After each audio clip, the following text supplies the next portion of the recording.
마가복음 10장 13절부터 22절까지의 말씀, 저희 한 절씩 교독하신 후에 마지막 절은 함께 읽도록 하겠습니다. 제가 먼저 읽겠습니다.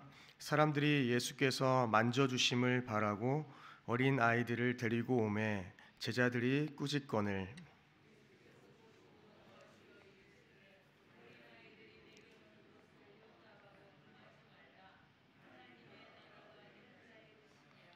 내가 진실로 너희에게 이르노니 누구든지 하나님의 나라를 어린아이와 같이 받들지 않는 자는 결단코 그곳에 들어가지 못하리라 하시고,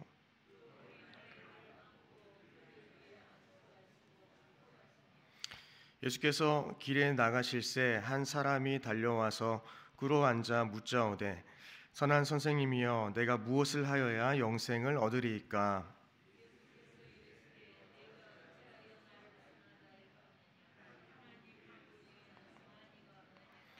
내가 계명을 안 하니 살인하지 말라, 간음하지 말라, 도둑질하지 말라, 거짓 증언하지 말라, 속여 빼앗지 말라, 내 부모를 공경하라 하였느니라.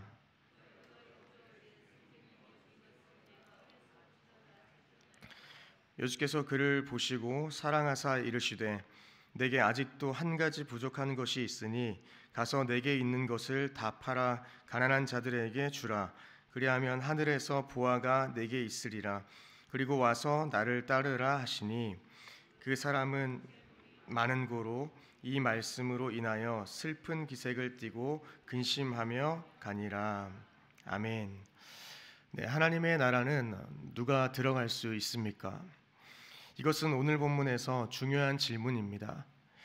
하나님께서는 사람이 하나님의 나라에 들어갈 수 있는 근거에 대해서 계속 가르치고 계시면서 높아지기를 바라는 인간적인 모습을 무너뜨리고 계십니다. 하나님 나라는 아무런 지위가 없는 어린 아이처럼 예수님께 나아오는 사람에게 속한 것이다 라는 것이죠. 따라서 그 나라에 들어갈 수 있는지에 대한 그 여부는 모든 것을 외부에 의존하는 그러한 어린아이처럼 그 나라를 값없이 주시는 선물로 여기는 자에게 달려있다라는 것입니다. 이러한 사실은 이후의 구절과 같이 율법은 철저하게 지키지만 자신이 소유한 큰 재산을 버리지 못하는 부자의 사고와 확연하게 대조되고 있습니다. 여러분, 하나님의 나라는 왜 어린아이들에게 주어집니까? 아이들이 순수해서입니까? 아마 아닐 것입니다.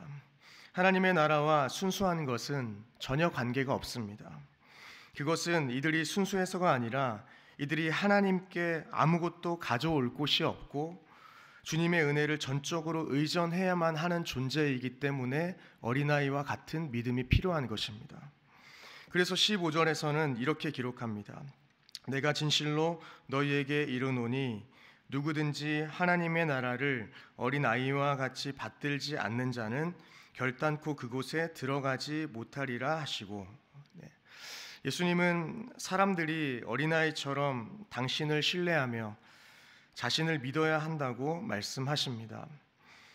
우리의 믿음이 어떠해야 하겠습니까? 우리는 대단한 지식을 가지고 많은 것을 다 이해할 필요가 없습니다. 우리는 하나님이 우리를 사랑하시고 또한 우리의 죄를 용서하신다는 것만 알아도 그것으로 충분하다라는 것입니다.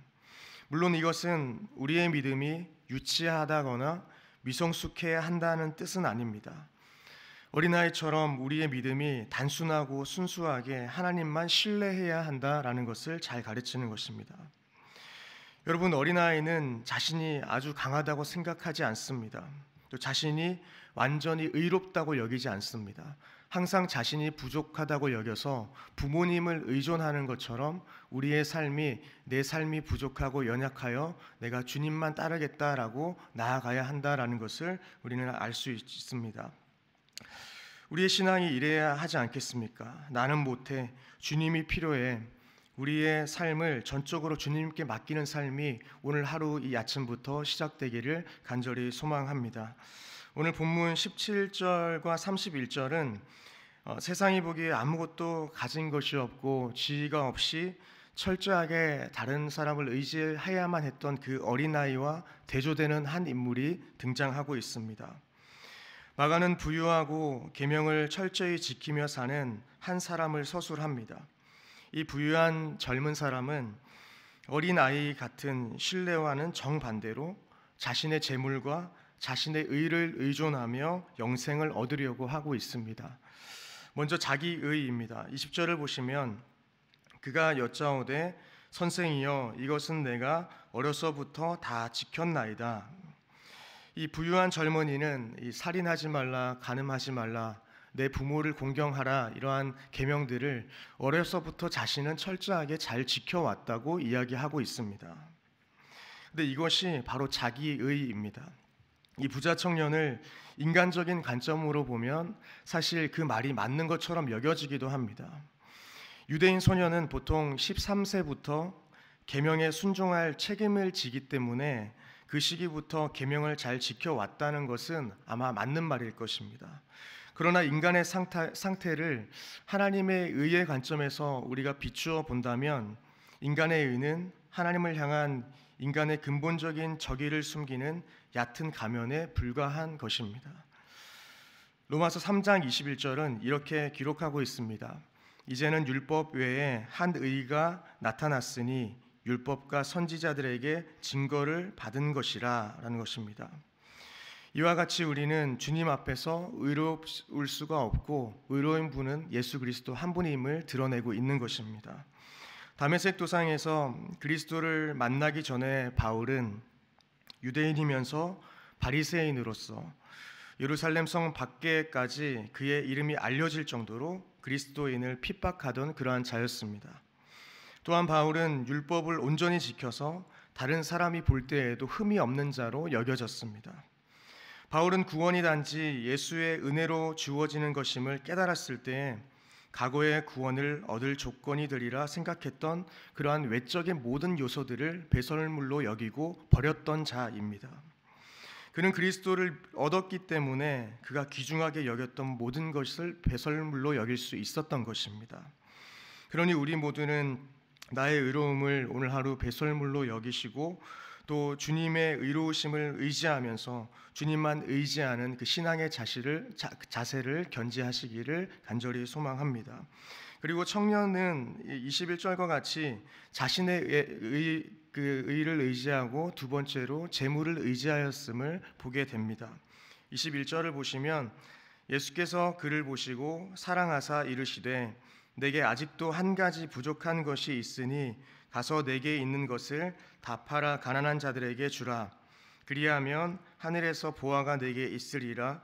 그리고 와서 나를 따르라.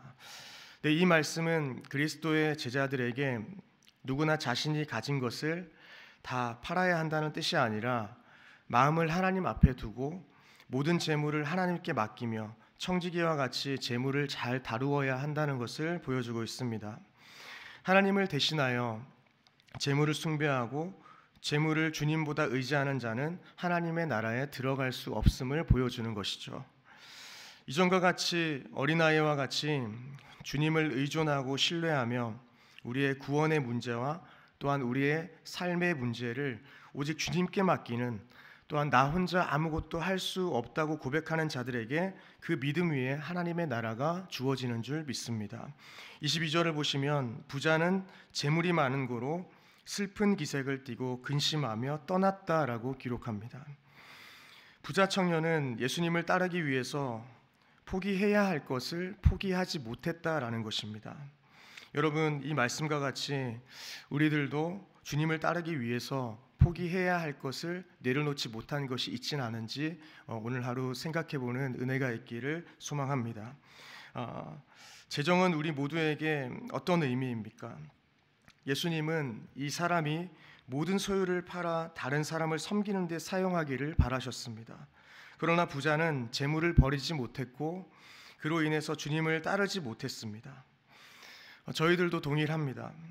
우리의 소유나 돈 때문에, 나의 의 때문에 우리가 예수님을 따르는데 방해가 되어서는 안 된다라는 것입니다.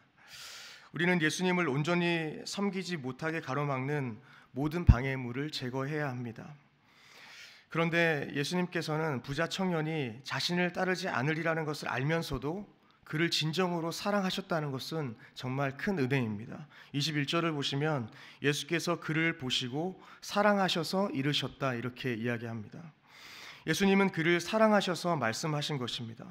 여러분, 우리의 삶 가운데에서도 우리가 버려야 할 것들, 그것들에 대하여서 감동을 주시고 버리기를 결단하는 그때에는 하나님께서 우리를 사랑하셔서 말씀하신 줄 믿으시기를 소망합니다. 우리를 엉뚱한 길로 인도하시기 위하여서, 우리의 삶을 힘들게 하기 위하여서 우리에게 버려야 할 것을 말씀하지 않는 분이시라는 겁니다. 주님은 주님과 우리의 온전한 사랑의 관계를 위하여서 불필요한 모든 요소를 청소하기를 원하시는 것입니다. 사랑하는 성도 여러분, 이 모든 것을 가지고 주님 없는 삶을 선택하시겠습니까? 아니면 조금 부족해도 주님 한 분만으로 만족하는 삶을 살아가시겠습니까?